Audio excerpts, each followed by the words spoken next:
আসসালামু আলাইকুম প্রিয় দেশবাসী, সকলকে ঈদ মোবারক। আশা করি সকলে সুস্থ আছেন, ভালো আছেন। গত 2 দিন বা 3 দিন পূর্বে আমরা ঈদুল আজহা উদযাপন করার জন্য নিজ কর্মস্থল থেকে পরিবার পরিজনদের নিয়ে গ্রামের বাড়িতে এসেছি এবং সুন্দর মতো ঈদ উদযাপন করেছি আলহামদুলিল্লাহ। এখন আমাদের সময় হচ্ছে আবার নিজ কর্মস্থলে নিজ নিরে ফিরে যাওয়ার সময়। যার যার ছুটি অনুযায়ী আমরা ফিরে যাব।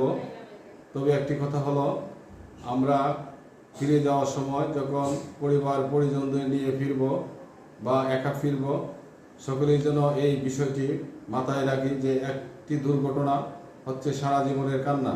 এই কথাটি মাথায় রেখে সকলেই আমরা যাতায়াত করব। সকলে এই একটি বিষয় মনে রাখবেন যে হয়তো বা 2-4 ঘন্টা সময় বেশি লাগবে, তাতে কোনো সমস্যা নেই। তারপরেও যেন আমরা নিরাপদে ফিরতে পারি। তাড়াহুড়ো করতে যেয়ে যদি একটি দুর্ঘটনা ঘটে যায় তাহলে এটা সারা জীবনের কান্না হয়ে থাকবে।